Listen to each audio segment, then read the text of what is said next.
information bi ma lay jox. mooy contrairement ak li mu wax. terre bi janvier 2019 boobu l'exploitation bi waroon commencer pour des raisons politiciennes électoralistes ñu dem indi ko teg ko. mais puisque bañ ko tegee parewul mënul daw.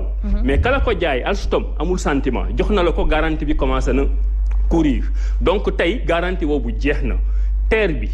défaut de fabrication bu ci am ak nu mu mënti toy xaalisu Sénégal lañ koy fay loolu benn la depuis 2 ans yooyu nga xam ne terre bi dawul lépp lu ci am travaux de maintenance ñoom dañu jëloon responsabilité former ay sénégalais pour ñuy def maintenance période boobu mais durant 2 ans boobu nga xam ne livré nañ leen terre bi dawul tous les travaux de maintenance yi ñu ci def gars yi dañ ko facturer état du Sénégal fay ko donc il y a 2 conséquences financières liées à ce retard amatoo garantie pour un investissement de 780 milliards ba pare pendant 2 ans yooyu non seulement da nga former sa ay nit pour ñoom ñu téye maintenance bi utiliser woo leen nga dem fay de l'argent supplémentaire say partenaires pour ñu ñëw def maintenance bi donc loolu mooy premier élément par rapport ak retard bi léegi nag bu ñu demee ba ci kanam dinaa développer mais moi je veux bien que mu intervenir par rapport à ça il y a eu retard il y a pas retard vous l'avez dit on va au-delà est-ce que mën nañ jàpp li docteur wax par rapport à la facturation et par rapport à la garantie vraiment c'est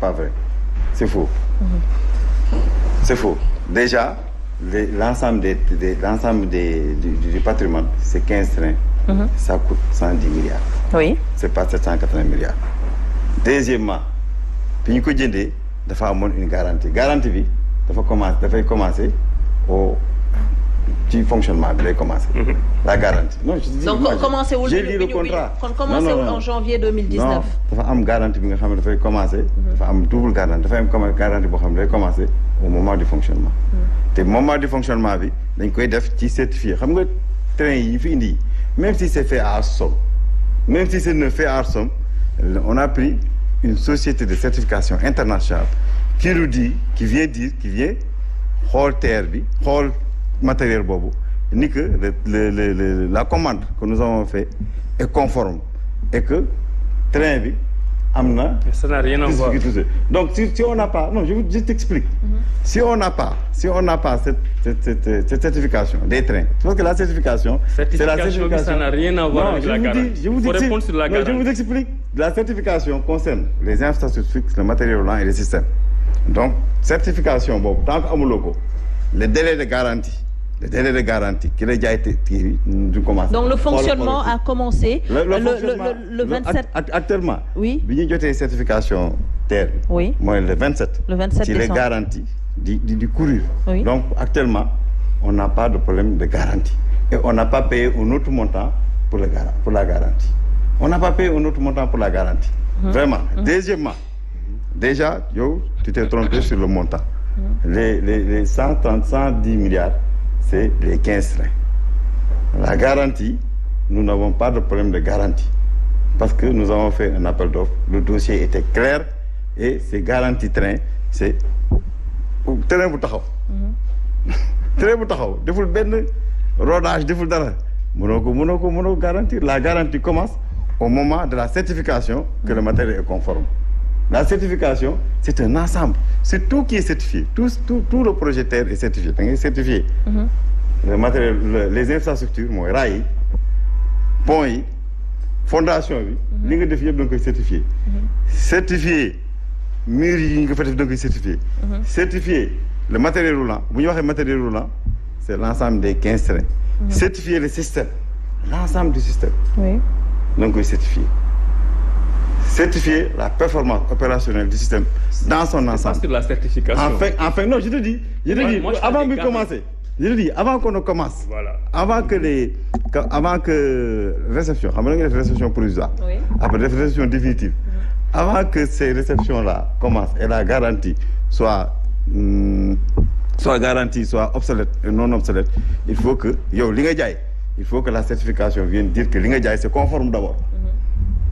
Comprendre nga? Oui. Donc vraiment des fois vraiment. Alors je rebondis sur cette question. Comme vous n'avez pas l'information, il faut demander l'information parce que vraiment je constate que vous êtes très loin de la réalité. D'accord. De la chose. Mais alors permettez-moi juste de vous poser cette question, Monsieur Diouf, peut-être li ngay avancer da nga ci am lu la leer moo tax nga koy avancer. Mais justement sur quoi peut-on se baser pour dire que l'État du Sénégal a commencé à payer ses garanties ci premier fonctionnement. Non, Néné, il faut pas qu'on se trompe d'orientation de l'émission. Oui. Vous avez invité un institutionnel. Moom moo lay jox ay documents moom moo lay jox ay informations mais sur la base des informations que j'ai, c'est pas à moi je n'ai pas accès. Il faut pas poser ce genre de questions. Vous m'excusez. C'est que moi non mais bàyyi mais mënuma non mais j'ai les informations. La garantie n'a même pas démarré. Ce que je suis en train de vous dire, c'est une information boo xam ne moom mënu ko dindi. C'est-à-dire que ce qu'il est en train de faire, c'est de réciter des leçons sur la certification. Non, je ne récite pas de leçons. La certification, ça n'a rien à voir avec la garantie bi ma lay wax. Si. Tey boo jëndee oto bi ñu livré la ko. Garantie bi dafay commencer couvrir. Garantie bokkul ak assurance. moom laa la wax sax. ba ñu leen livré. Alstom dafa considérer que garantie bi commencé na fonctionner.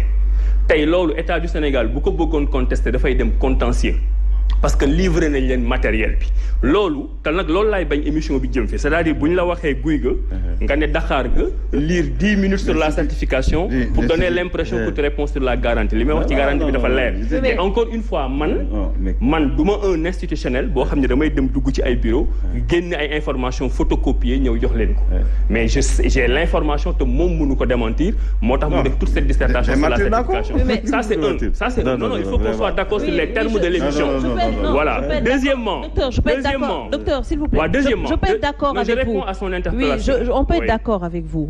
Nous aussi, on a le droit de poser des questions parce que dañ ko wax, il a carrément démenti en disant que l'État du Sénégal n'a jamais payé ces garanties-là. C'est ça qu'il a dit. Léegi dama wax. Il a démenti. Léegi bu dee da ngay def kan moo war a indi preuve entre l'institution ak ki di wax kan moo war a indi preuve. Oui, mais tous les deux. Non, mais de quel moyen? Non, Aïcha, bu yàq émission bi. Non, c'est-à-dire que tey moom li muy wax mënu ko prouver te moom moo yor les documents officiels de l'administration. Loolu mooy premier élément. Sur la garantie. Loolu mooy premier élément. Contrat bi c'est sur les sites. Je peux continuer. On le laisse terminer. Alors, deuxième élément bi mooy li may wax ne dama juum ci chiffre. Juumuma ci chiffre. Moi j'ai parlé d'un projet global de 780 milliards. Loolu laay wax boobu ba léegi. Sur les détails après mën nañ ci dugg. Garantie des trains. Alors Serigne Saliou, la question de la transparence sur le projet TER bi gis nga déjà coow bu mu jur lan lañ ci mën a jàpp concrètement. On a l'impression que on ne sait pas ce qui se passe, qu'il y a une mauvaise communication. Yow naka nga ko jàngatee? Je rejoins exactement ce que Abdourahmane a dit sur d'abord l'inexistence d'un site, en tout cas afférent aux terres, parce que je crois que on a les mêmes atomes crochus, parce que man aussi j'ai tout fait pour accéder à un site d'information boo xam ne sur le terre, mais je ne l'ai pas. Même APIX boo duggee présentement seen site du dem dafa bloqué. Il y a beaucoup de sites aujourd'hui du gouvernement boo ci duggee du dem. Depuis quelques jours. Boo ci duggee du dem. Je ne sais pas la raison pour laquelle, mais on ne peut pas accéder en tout cas à ces informations-là. Le problème de la transparence, ça se pose. Xam nga parce que depuis bi ñu lancé TER ba léegi, il y a eu beaucoup de chiffres qu'on avance par-ci, par-là, des chiffres contradictoires. C'est-à-dire tey bu ñuy waxee chiffre bi bu subaa ñeneen waxaat beneen chiffre. Finalement, on a l'impression que la communication même gouvernementale sur les chiffres du TER, ce n'est pas calibré. Parce que à maintes reprises, da ngay gis par exemple monsieur Ndeye Sall qui est là, tey day joxe benn chiffre ci benn affaire, bu subaa mu joxaat la ci beneen chiffre. Le président de la République day ñëw tey mu jox la bii chiffre, bu subaa mu joxaat la beneen chiffre. Finalement, on ne sait plus à quel chiffre se vouer. te loolu pour man dafay poser un problème de crédibilité et de transparence même sur le terre. Que ça soit au niveau de l'achat du terre, même pour le financement, ça dafay poser problème. Sur les prêts qu'on a reçus, dafay poser problème. te loolu maa ngi ci joxe benn exemple. La BPI, la Banque publique d'investissement, xam nga l'argent xaalis bi ñu joxe pour la pré-exploitation xam nga ñoom ñoo ko lewla sax. Oui. Les 19 milliards. Les 19 milliards même 600. 17 milliards 600. mais soo demee ci document bi waa BIC joxe le bureau d'information gouvernementale. Et monsieur Ndéné Sall aussi vous avez fait une contribution sur ça. Oui. Mais ils ont mis BPI 13 milliards. 13 milliards alors que Amadou Hott a signé 17 milliards 600. loolu c'est déjà un problème. On ne peut pas nous l'expliquer. Déjà da ngay gis tey ñu ne la pour le financement prêt yi AFD li la joxe BID li la joxe Trésor français li la joxe comment dirais-je AFD li la joxe le reste l'État du Sénégal. Mais qu'on dise l'État du Sénégal ñaata la joxe. Moi je crois que pour la transparence chaque fois da ngay ne État Sénégal lii la joxe boo ko fexee ñun ñu mën a calculer réellement ndax loolu la joxe loolu joxe loolu. On nous sort un chiffre de 780 milliards même 780 milliards yooyu jusqu'à aujourd'hui on ne nous a pas dit réellement 780 milliards yooyu ci lan la dugg. nga baal ma te hors taxe la te hors taxe boobu dinañ ci ñëw. hors taxe jusqu'à présent on nous a pas dit parce que on est parti d'un chiffre de 568 milliards. 558 milliards. Après dem nañ si 662 loolu je répète lu monsieur Ndéné Sall waxoon finalement ñu ne 780 milliards et une fois le président de la République je me rappelle c'était le 31 décembre 2018 au palais et ce jour-là c'est même Khalifa Diakhaté qui lui avait posé la question sur le terre.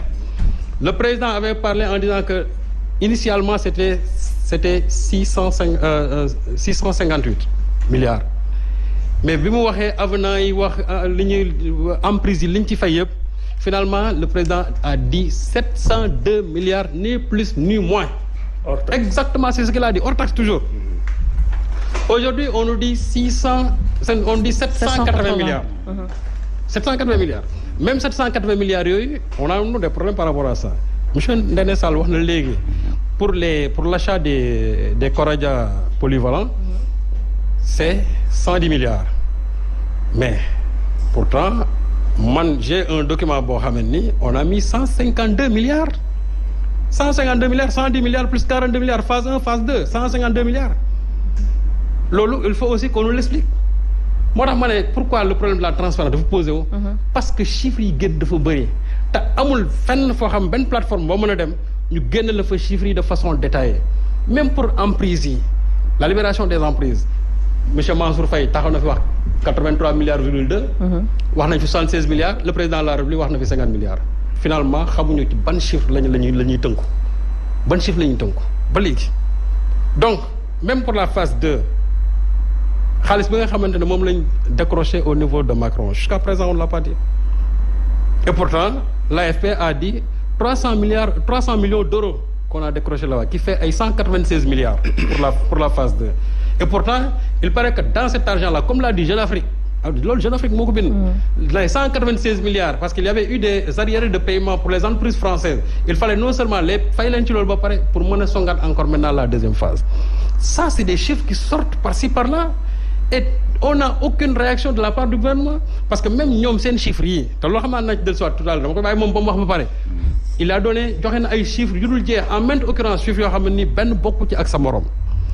Finalement ñun dañuy dem ba càgg ñu ne loolu nag dafay poser un problème de transparence parce que xamul bon mooy tey ñu ne 15 milliards ba càgg ñu ne non après ñu ne 16 milliards ñu ne non 16 milliards 15 milliards ak 16 milliards benn la non du benn parce que une fois seetaan naa la nga ne non 780 milliards ak 800 milliards benn la non du benn c'est-à-dire quand on donne un chiffre bu dee virgule 0,1 il faut nga dire exactement virgule 1 parce que loolu ci lañ mën a xamee ne dërëm bi fii la dugg. Mais dès l'instant qu'il y a un différentiel entre les chiffres loolu dafay poser un problème même de transparence te tey comme ni ko Abdourahmane waxee mënoo dem ci benn site ba nga gis fa en détail c'est-à-dire tout ce qu'il y a par rapport à ce terre-là ni pour les emprunts ni aussi pour les dépenses ba léegi doo ko xam tey même pour les PAP les personnes affectées par le projet boo demee PAP yooyu tey ñu ne la 15 000 personnes